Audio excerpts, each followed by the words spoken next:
But first, a message from me.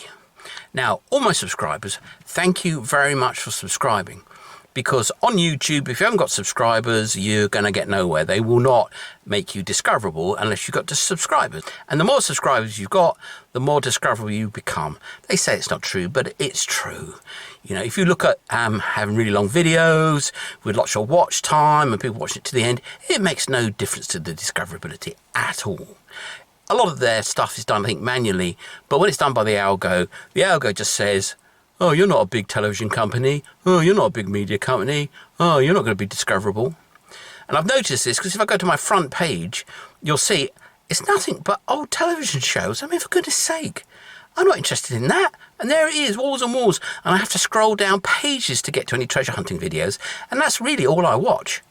But anyway, they've decided that they're going to kiss up to TV companies and, you know, block out the creators like ourselves. Although they wouldn't say that, but that's exactly what they're doing.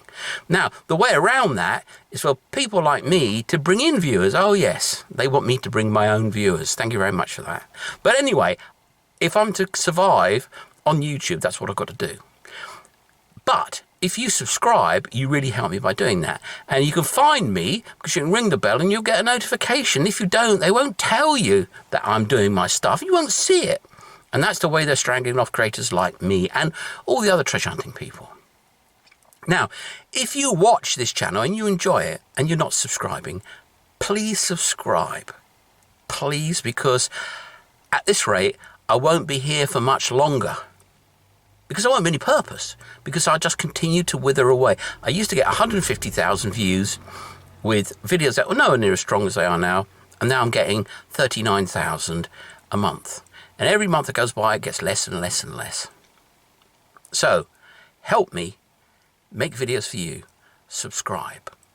Now, if you're a first-time visitor and you like what you see, please also subscribe, because the only way I'm going to get out of this gravity well and the only way I'm going to carry on long-term is by actually being supported by my viewers so I can be supported by YouTube and their blooming algo.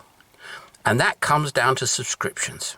So, please subscribe and like and ring the bell, because it is vital to me and vital to my viewers that I actually get discoverability on YouTube, because right now they've got their hands around my throat and they're throttling my traffic off. But anyway, enough of my slow withering on YouTube. Here comes the treasure hunting. So here I am in a lovely forest of my friend looking for farmer's hammers. Let's see what comes next. A little bit of buckshot and maybe a little bit of a pistol ball. Well, we've got a coin. It's thick. And, well, you know, it's kind of round, but it could be rounder. It could be Roman. I mean, it very could be Roman. But we'll find out later when we clean it up. Probably not a votive axe, but it's a thing. Just don't know what it is. In the pocket it goes. Now, we're right by ancient house here, and the well dried up, so they moved out. I don't know, it looks like about 150 years ago by the size of that tree next to it. And that coin we just found could be Roman. There's probably a denier, but could be Roman. Well, this is what's inside this ruin. Quite a view from the top floor, and a beautiful old fireplace with a beautiful old wooden beam across the top of it. Anyway, we're going to check it out to see whether they put any treasure behind their walls. I'm suspecting the ground is just covered in roof, so we won't get into that. Anyway, let's have a look. Probably won't find anything. If you don't see any more of this ruin, it's because we didn't find anything, which is highly likely. So here I am inside the chimney. Oh yes, there's a big iron ring there to hang the pot from, which has given me an interesting signal, but I shall check it just in case there's a hoard in here somewhere. Okay, second coin of the day, a liard or a double tournoir, 1600s. Nothing on it as usual, I would guess, although that little lump might turn into something. Basketball, and we're, I guess, I don't know, 100 feet from that ruin. This is my excited face! My excited face! Have a look at this! Now, it could turn out to be some sort of washery thing, but I think that's a ring. I very much think that's a ring. And we'll find out later. I mean, you know, people do saw bits off the end of pipes, and that could be one of them. In fact, maybe. But good chances that might be a ring. We'll find out when we clean it up. So this little blob, mystery item number 1 or 2 or even 3. I don't know. Well, this is a 50 centimes from, I think, just after the First World War. I can't really read it in this light. And in the 1920s. In those lovely golden colours that aren't gold. And you can probably read the date better than me. Nope, can't read it, but you can. Does it say 1920 something? Or 1890 something? Anyway, it's a nice coin, I like it. I think that's probably going to be guano of Peru. Bird poop seal. Nice copper ring, bit of horse tack. We like it. Ça vient du trou. So these may be a Roman tile. It may not be, but it could be. And it might be. So we're going to go over this pile to see if we can find any more stuff. Parce que quand elle était très mouillée, elle se délitait toute. Hein? Pas très cuite. Hein? Elle se délite. I think I understand. Et ça vient du trou. So it comes out of that hole. Well, mystery item number 2, it looks like glass, but it certainly rings up on the detectors. Weird. In the pocket it goes. Hopefully it's not a sharp blade and won't cut me. Well, it's been a long time since I've been treasure hunting, and I'm getting on with it because I need more footage for you. Oh, yes. Anyway, this field is a field of nothingness, but down this end, I think it's quite good. But I always avoid it because there's a little house there, but I've made friends with the owner over the years, so I think I'm going to bother him with my beep, beep, beep. But he won't mind. But anyway, got to find down here. And that, I think, is it. Oh, it is, yeah. It's a big old lumpo of copper. It could be something, so I'm going to put that in the pocket in case it turns out to be something. Well, that's another piece of that copper lumpo. There's another piece of that copper lumpo. It's the same signal as the copper lumpo, but that's a coin. And that's a Napoleon III. It's been biffed. It's definitely been biffed. But always happy to find them. Well, that's a big copper bracket. Yeah. Well, I think that's a surface find. And it certainly is. And it's a lovely button. I don't find pesky buttons. I find lovely buttons. Well, it's definitely got a pattern on it. And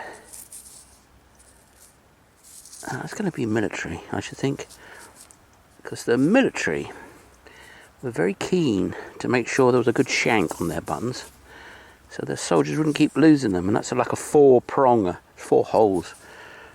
So I'm guessing, I'm going to write that on the magic trousers. You know who you are. And there you go. Yeah, there you go. It's a grenadier's button. There's his grenade, and there are the flames coming out of it. I suppose they were famous for holding on to these blooming explosive things before they threw them. Very nice indeed. This is exactly the sort of thing you put in your trash bag and don't realise it's actually a thing. So this is going in the pocket because it might actually be a thing. It looks like it's a thing, but it might not be. Well, that's quite a nice bag seal. Poop from Peru, no doubt. Although I don't recognise this particular one. So, a bit of pewter spoonage. Oh yeah. Well, next to the spoonage is a bit of bicycleage, because that is, I believe, a bicycle licence from like 1920 or 1910 or something like that. Although I have found one up to 1930 something. Those were the days when bicycles were dangerous and you had to have a licence for them. Now even walking around is dangerous. And you need a licence for that too. Well, it's the third piece of non-ferrous that's come up in about a foot or two. So maybe this was a little bit of a dump here. Well, I've been digging lots of rubbish, but I've got something here. I think it's a button. It might not be, though. It might be like a top of a pin or something. And there she blows. There's definitely one end there, if you follow my logic. And there's definitely another end there. Things have two ends, you know, but they don't have to be the same. And that looks like it's a... That looks like it would have a pin going in there, or rather coming out there. And if so, that would be a pinhead, and that could be extremely old if that's what it is. But we'll clean it up and we'll find out. And I'll show you. Now, just a little shout out to Plug Shy Sedan. I watch all your videos, mate, and I think they're brilliant. I never get an alert for your stuff, which is, you know, sad for me, really. But anyway, your videos are brilliant, and you're one of the sort of top 5 that I watch. I don't really watch more than that because I'm too busy making them. But you are the man. You're the Hordmeister from Germany. Anyway, one day we should get together and do some Hordmeistering. You could come down here, I could go up there, drop me an email, and we'll sort something out. See you soon. Now, you saw that spoonage earlier. Well, I got a little bit of handleage. He said dropping a bit of grit into his eyeball. Anyway, yes, here it is. Have a look closer up. Now, it doesn't have to be off the same spoonage, and in fact, it doesn't feel like it is. It feels very, very light. But that's the handle to something. Maybe a little forkage. Because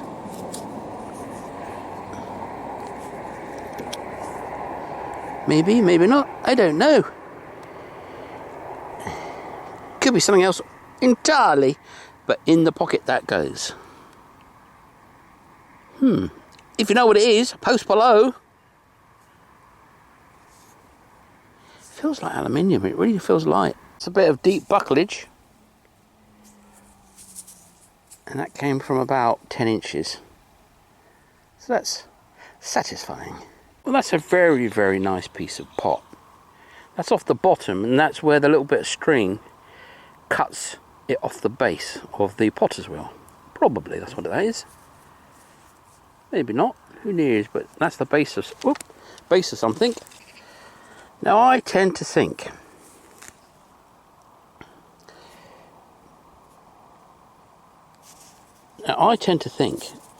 when earthenware is as fine as this, it's Roman. So that's what I'm thinking this is, Roman.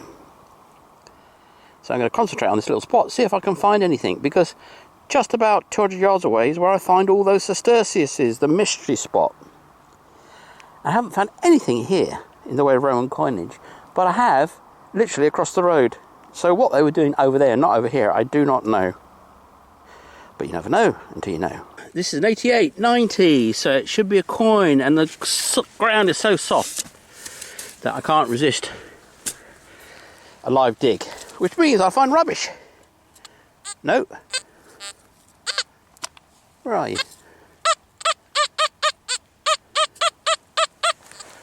Well, it's there.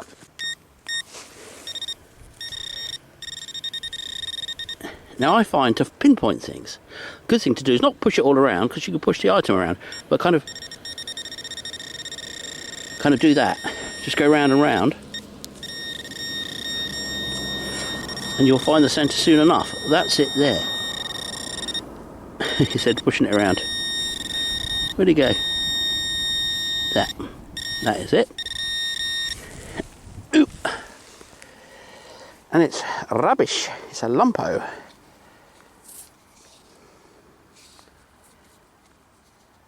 Of copper or bronze, but not a coin.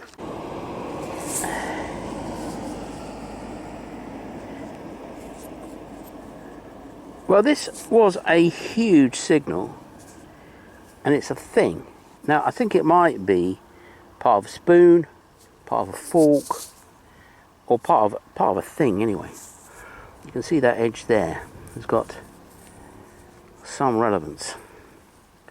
So that's a thing, and that's going in the pocket, and that might be a nice thing, or it might just be part of what was a nice thing. Oh, and that's how it gets lost. Well, I'm finding a lot of this thick copper. There's a hole there. Don't think it's ancient. It's very heavy, very thick. Don't know what it could have been used for. Pipage or something? I don't know. Anyway, in the bag. It's another one of those bitzers. It could be a nice thing. It could be rubbish. We probably won't even know when we cleaned it up. But it looks like a thing, so in the pocket. Well, I think this is what people are now calling artifact, as in a smashed up thing, we don't know what it is. Almost back by the car, and it's getting dark, it doesn't look like it on the screen, but it is. And this is a very interesting coin. I'm excited by this. I'm very excited by this. This is my excited face. I don't know what it is. I mean, you just saw it, but it's looking like a really old coin. It's looking Celtic actually, but I can't really tell because it's got that kind of concave hammer thing. It's probably a button. But it could be Roman, could be Celtic, could be rubbish, could be a lead seal. But in this light, I can't really tell. But I'm excited, I'm excited. Let's see when we get it back home. You'll see what it is in 3, 2, 1, boom! Well, 4 more paces and another coin. It's a 5 centimes from just after the war, or just before the war. Anyway, 20th century 5 centimes. Yes, and I'm right by the car. And so was the Roman. So we're just getting the final 20 yards back. So that was a nice little hunt. Nice refresher. I haven't been detecting for weeks. Not only the weather, but I've been away, blah, blah, blah. But anyway, I'm back. I'm definitely back. And I think, I don't know yet, but I think I got a Roman. Oh, yes. And that field of nothingness behind us is in front of the field of loveliness in front of us. So I must have something there. But I think it's the corner that I haven't gone on because my friend lives there and I don't want to be going bleep, bleep, bleep all through Sunday afternoon. But anyway, I could wear headphones, I suppose. Ooh, that's an idea. But anyway, Roman there, I think. So I'll be back. I'll definitely be back. Anyway, thank you very much for watching. Please subscribe and like. See you again soon.